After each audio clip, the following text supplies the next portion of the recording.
Hi,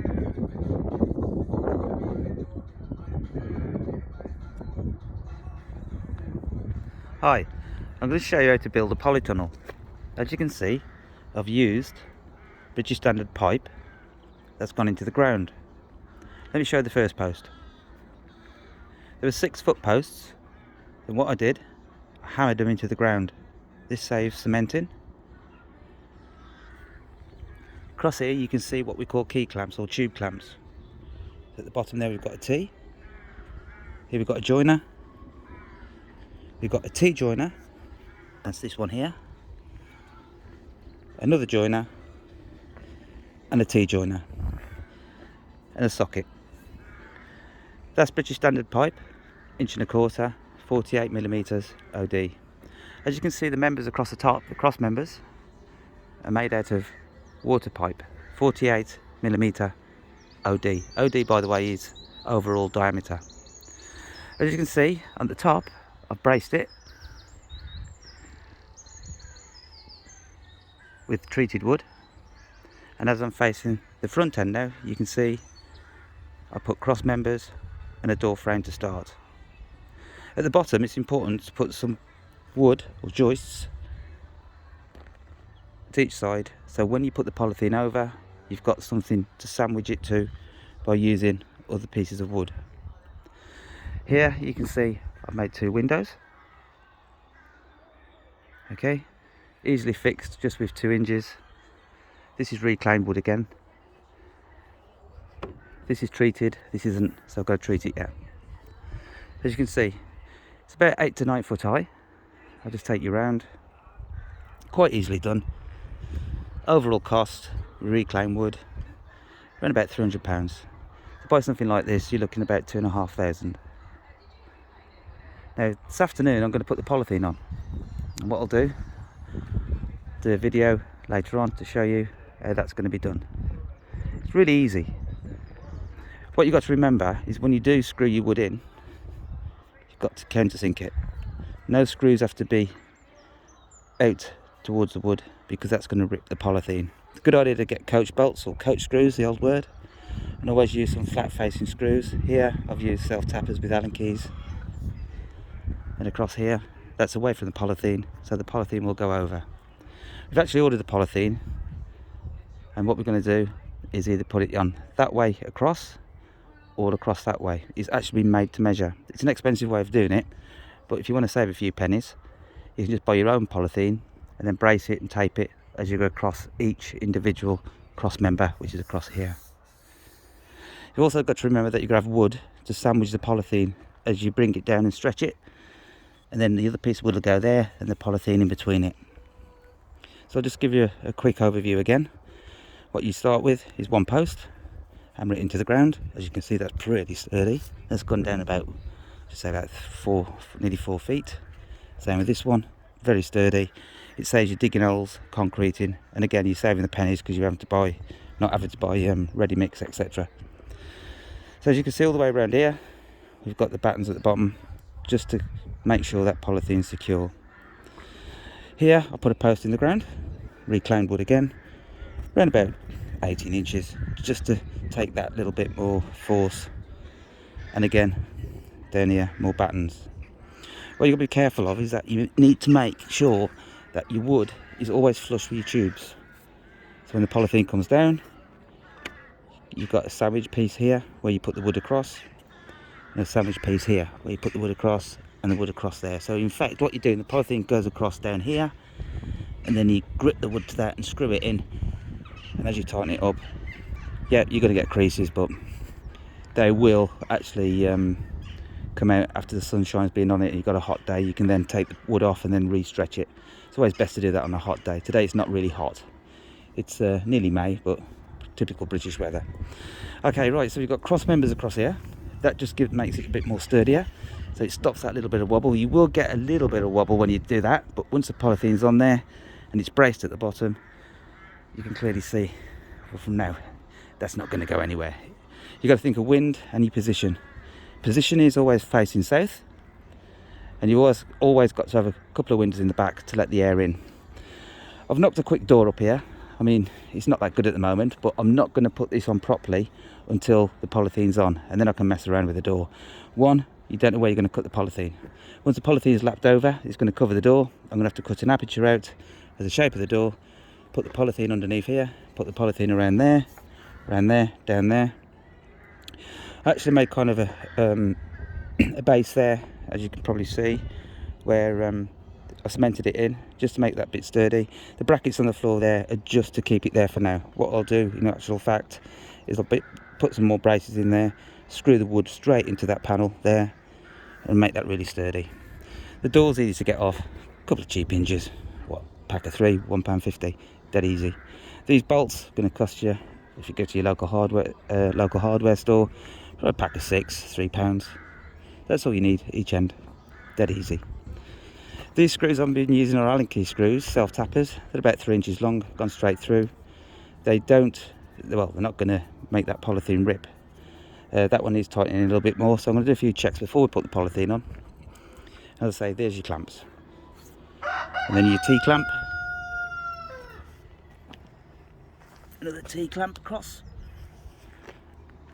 And then a T-clamp. That's basically just going that way and then up. Don't forget these posts are well into the ground. This is not going anywhere at all. Absolutely nowhere. It's best to actually measure your area first. I haven't actually had to rake or get any gradient, because the beauty of the key clamps or the tube clamps is that they actually self-align. So as you can see, it does it for you. Yeah, I put a spirit level on them a few times, but you know, this is going to be a polytunnel. On the right hand side here, we're going to have micro veg. Middle down here, middle aisle, probably carrots or whatever, probably some flowers on this side, radishes, I don't know. I'll leave that to the other half.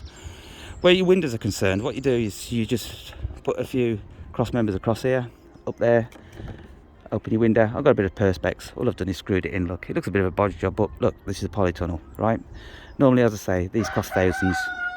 So what I've done here, eventually, just the old fashioned way, screw it in, do that. What I'll do, I'll put a few toggle clips on there so the window's shut. When it's really hot, that opens. I dare say I'll put a little bit of chain across there.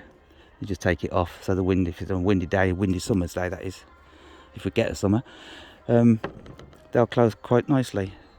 The other option is with your door, you can put perspex at the bottom, and at the top you can put a fly, like kind of a fly mesh across here. So what happens is the air comes through, straight the way through, the window's open, keeps that temperature down, your plants don't burn. Now then, irrigation systems, I should say. These beauty of actually bracing the top of these is that you can get an hose pipe from one of your feeds. You can probably just see it across there. See the hose pipe? I'll just point to it there. Okay, bring your hose pipe, or just bury it under the ground, because in winter it's going to freeze. That's what you don't want. Bring your hose pipe across the top where your arch is there. Okay, and then where my finger's pointing, get some single split rings. They're like little brackets like that, with a bracket going up so you can screw it into it. Put some holes into your hose pipe, very, very, very tiny holes, so it comes out as mist. So when you've got full pressure with your hose pipe, what you're doing is misting the whole area, so the water's not cascading down and going to damage your plants or your vegetables. What will happen is the water will come down. You just leave it on for, what, half an hour, 45 minutes.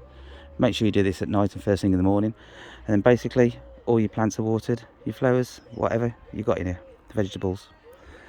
So there you go, dead easy. I'll just give you a quick look around again. There's your wood.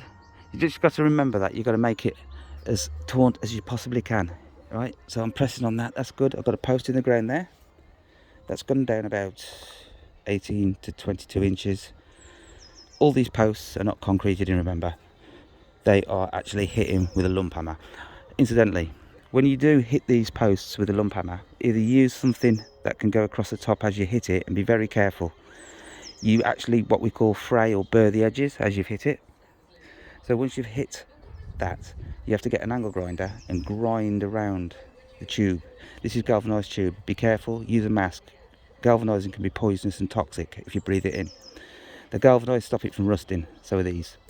So you've always got to make sure that these clamps fit over the tube once you've ground around the tube, once you've hit it. It's a bit like, how can I say, an old chisel or bolster chisel. You know, you've hit it so much, the the ends have actually started to fur over, so you've got to make sure that it's all nice and neat around the edges and the clamp sits on there properly. The way you clamp the clamps is just a conventional Allen key, so you tighten them up really, really tight, and that gives it a really good solid fixing. So that's the same with the bottom ones as well. If you can look down here, this gives it a good solid fixing, and there's actually an Allen key hole there. Okay, your batten boards across the bottom ready for your polythene. What I've done is drilled a 10mm hole, used a 3-inch screw, gone right the way through first with about, I think I used about a 3mm drill first, then I used as a pilot drill, and then I used another 8mm, and then went to 12mm. So 12mm at the top, 6mm at the bottom, 3-inch screws straight through. I messed up there, look. So there you can see, it's quite sturdy, it's not going to move anywhere. Once the polythene's on as well, you'll tend to find that it's really sturdy. The weight of the polythene is going to keep that in place. You can use P-clips, by the way. They're like clips that go around the tube with a little kind of a bar that comes off, and you can actually bend them down. So for instance, if you're going to do something like that, which I've done, well, not with the P-clip, I've actually screwed that in and countersunk it on the top, so the screw's not protruding out the pipe. If you get the screw protruding out the pipe, it's going to rip the polythene when you put it over, so you've got to make sure that nothing is going to rip the polythene. That's not going to, the screws went in too good. But just use a countersink. You pick them up for a couple of quid, just to make sure that. And down here, as you see, I've saved a few pennies from buying any more of this wood. It's quite expensive, so I've just found a bit more wood and doubled it up. So I've got, in effect, here 3 pieces of wood. A couple of old sleepers there. You can get them from anywhere really. Go to a wood yard or a shed yard and say to me, like, you know, looking for a bit of wood. I mean, the length you need really, the longest pieces you need about 8 foot. Anything over that you don't really need, you're just going to waste it. So I'll just step back a bit, you can see, and that's your polytunnel. What I'll do, I'll try and get another video on in the next couple of days with the polythene on, but as you can see, most of it's been done by eye. I mean, yeah, a couple of spirit levels here and there, but look, plants are going to grow in it. Ain't going to be immaculate, is it? Hurricane wouldn't blow that away. So anyway, good luck everybody, if you're going to have a try. See you soon.